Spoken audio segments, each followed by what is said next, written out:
ولسمشر غني کندهار ته تللی. ګران اوریدونکو السلام علیکم. ولسمشر غني په وروستیو کې بهرني او داخلي سفرونه زیات کړي دي. د افغانستان د اسلامي جمهوریت جمهور رئیس محمد اشرف غني د لوړپوړي دولتي پلاوي په مشرۍ نن سهار کندهار ولایت ته سفر وکړ.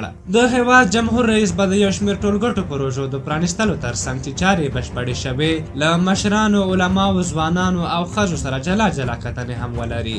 ولسمشر محمد اشرف غني کندهار ولایت ته د رسیدو سره د کندهار ولایت د مشرانو په حضور کې د دې ولایت هوایي ډګر رسما د احمد شاه بابا بین المللي هوایي ډګر په نوم ونماوه. د وزیرانو شورا د چارو د انسجام ریاست په وړاندیز او د جمهور رئیس له منظوري وروسته دغه هوایي ډګر نوم بدل شو. د افغانستان د اسلامي جمهوریت جمهور رئیس غني د سفر په جریان کې د کندهار ښار تر 2 لارې پورې د هوایي ډګر واټ پرانیست او هغه د خپلواکۍ د اتل شهید ستر جنرال عبدالرازق اڅکزي په نوم ونماوه. دغه 14.4 کیلومتره اوږد او 9.2 متره پلن واټ د دولت له پرمختیایي بودیجې څخه د 2.8 میلیارډ افغانیو په لګښت جوړ شوی دی.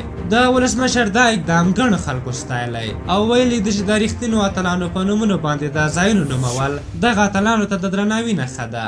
ولسمشر به یو شمېر نورې پروژې هم پرانیزي او بېلابېلې لیدنې به هم ولري.